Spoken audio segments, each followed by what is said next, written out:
ஓம் சாந்தி. இன்றைக்கு 4வது நாள். இன்றைக்கு முரளி டேட்டு 9 ஜனவரி 1980.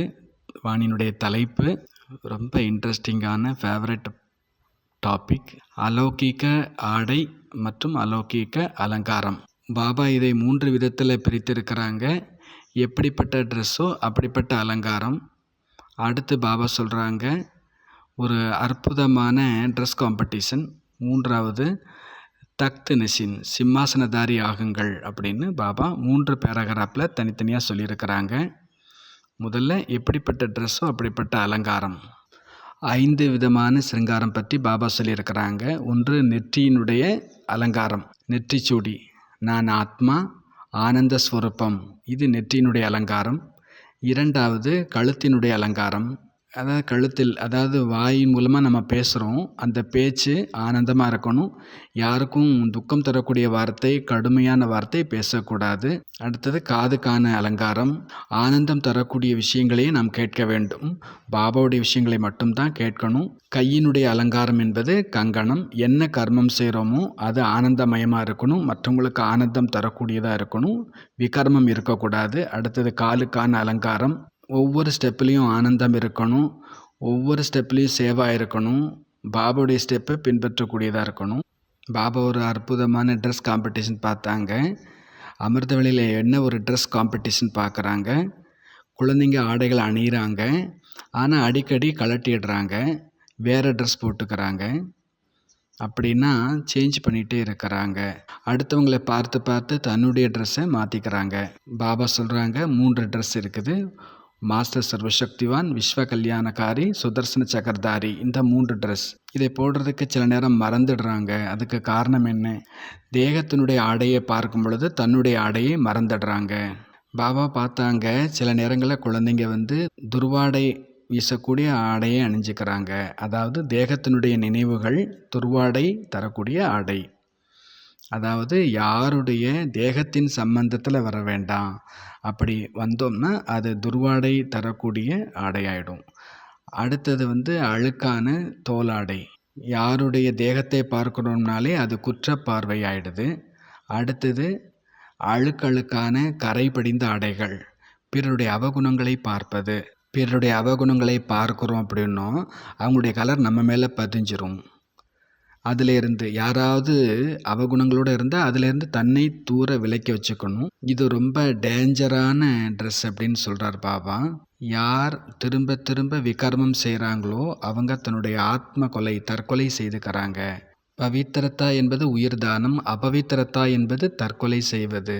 இப்போ நாம் இந்த அழுக்கான 3 விதமான ஆடைகளை தாரணை செய்துட்டோம்னா அவங்க சத்தியுகத்தில் மகாராஜா மகாராணிக்கு பின்னால் தொங்கிட்டு இருக்கக்கூடிய அந்த நீளமான துணியை பிடித்து கொண்டு செல்லக்கூடிய தாசதாசிகள் ஆகிடுவாங்க.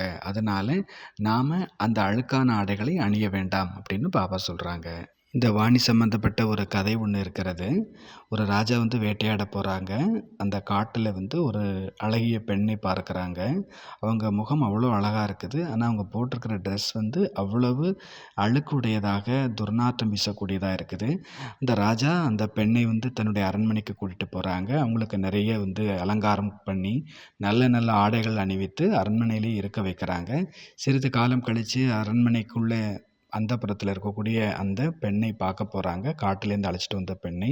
அந்த பெண் திரும்பவும் தன்னுடைய பழைய ஆடையை போட்டிருந்தாங்க. துர்நாற்றம் வீசக்கூடிய அந்த அழுக்கு படிந்த, கரை படிந்த ஆடையை தான் அணிஞ்சிருந்தாங்க. அதில் அவங்களுக்கு பிரியம் இருந்துச்சு அப்படின்னு கதை இருக்குது. இந்த கதையிலேருந்து நம்ம என்ன பார்க்குறோன்னா, பாபாவும் கூட நம்முடைய பழைய ஆடைகளெல்லாம் விட்டுட்டு, அதாவது பிறருடைய அவகுணத்தை பார்க்கக்கூடிய ஆடை, அல்லது பிறருடைய தேகத்தை பார்க்கக்கூடிய ஆடை, அல்லது விகர்மம் செய்து கரையை ஏற்படுத்தி கொள்ளக்கூடிய ஆடை, இதையெல்லாம் நீக்கிட்டு தெய்வீக குணங்கள் நிறைந்த ஆடையை நமக்கு கொடுக்குறாங்க. தெய்வீக குணங்களுடைய அந்த நறுமணம் வீசக்கூடிய ஆடையை நமக்கு கொடுக்குறாங்க.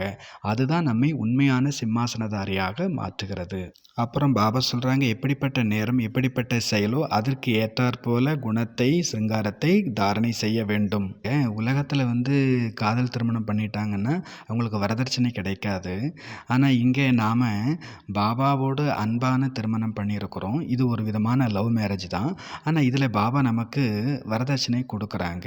வெரைட்டி அலங்காரத்தை, வெரைட்டி ட்ரெஸ்ஸஸ் அப்படிங்கிற வரதானத்தை கொடுக்குறாங்க. இதை எப்பொழுதும் நம்ம கூடவே வைத்துக்கொள்ளணும். பாபா மேலும் சொல்கிறாங்க, இதை நீங்கள் பயன்படுத்துங்க. இந்த கதையில் கூட நம்ம என்ன கேட்டோம்னா, ராஜா அழைச்சிட்டு வந்த அந்த பெண் தன்னுடைய பழைய துர்வாடை நிறைந்த அழுக்கான ஆடைகளை ஒளிச்சு வச்சுருந்தாங்க. கொஞ்ச நாள் கழித்து மீண்டும் அதை அணிஞ்சிக்கிட்டாங்க அப்படின்னு சொன்னாங்க. அதே மாதிரி குழந்தைங்களாகி நாம் கூட பாபா கொடுத்த அலங்காரங்களை, அந்த குணங்களை எல்லாம் ஒதுக்கி வச்சுட்டு சில நேரத்தில் பழைய சுபாவ சமஸ்காரம் அப்படிங்கிற துர்வாடை நிறைந்த ஆடைகளை நம்ம அணிஞ்சிக்கிறோம். அதனால் பாபா சொல்கிறார், அந்த பழைய ஆடைகளை நீங்கள் எரிச்சிருங்க. அந்த எரிச்ச சாம்பலை கூட கடலில் கரைச்சிருங்க அப்படின்னு சொல்கிறாங்க. பாபா சொல்கிறாங்க, இப்போது நீங்கள் அந்த துர்வாடை நிறைந்த அவகுணங்கள் நிறைந்த ஆடைகளை, சுபாவங்களை பாபா நினைவில் எரித்து பாபாவுடைய பாபாங்கிற கடலில் கரைக்கும் பொழுது தான் உங்களுக்கு சத்தியுகத்தில் அழகழகான ஆடைகள் கிடைக்கும். மேலும் பாபா இன்னொரு விஷயமும் சொல்கிறாங்க, ஆடைகள் லூஸாக இருக்குது, நழுவிடக்கூடாது அப்படின்னா அவங்க இடுப்பில் பெல்ட்டு கட்டிப்பாங்க.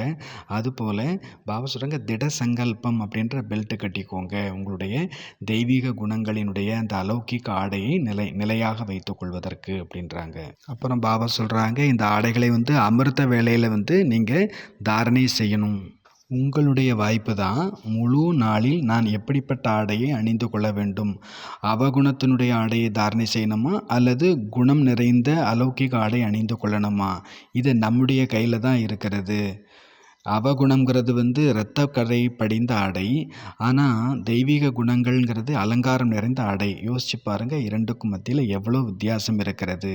அப்புறம் பாபா சொல்கிறாங்க, அமிர்த வேளையில் இந்த தெய்வீக குணங்களினுடைய ஆடையை நீங்கள் அணிஞ்சிட்டிங்கன்னா நாயகனாக பாபா நாயகிகளாகிய உங்களை கூடவே அழைச்சிட்டு போவேன் அப்படின்னு சொல்கிறாங்க. அப்போ பாபா சொல்கிறாங்க, விகர்மம் செய்துட்டு நாம் பாபாவுடைய இதே சிம்மாசனத்திலேருந்து இறங்கிட்டோம் அப்படின்னா லோபம் மோகம் அப்படின்ற தூக்கு கயிற்றில் மாட்டிக்கொள்ள வேண்டி இருக்கும் அப்படின்னு பாபா கவனம் கொடுக்குறாங்க. நல்லது. இன்றைக்கி நம்ம 2 ஹோம்ஒர்க் எடுத்துக்கலாம், வீட்டு பாடம் எடுத்துக்கலாம். ஒன்று நம்ம அவ்யக்தவாணி நோட்ஸ் எடுக்கிறத நல்ல ஹேண்ட் ரைட்டிங்கில் நல்லபடியாக எழுதி பழகணும். அதை நீங்கள் ஃபோட்டோ எடுத்து கொடுக்கணும். 1. 2வது, வீட்டில் குழந்தைங்க இருக்கிறாங்கன்னா, இப்போ நவராத்திரி டைம்ங்கிறதுனால அலங்காரம் செஞ்சு காண்பிக்கணும். ஒவ்வொரு பாபா சொல்கிற மாதிரி நெற்றி பொட்டு வைக்கிறது, நெற்றி சூடி வைக்கிறது, அப்புறம் கங்கணம் கட்டிக்கிறது, இதெல்லாம் அலங்காரம் குழந்தைங்களுக்கு பண்ணும்போதே பாபா நெற்றிச்சூடின்னு எதை சொல்லியிருக்கிறார், கங்கணம்னு எதை சொல்லியிருக்கிறார், இதை நீங்கள் ஞாபகப்படுத்திட்டு அந்த அலங்காரம் செய்யுங்க. ஓம் சாந்தி.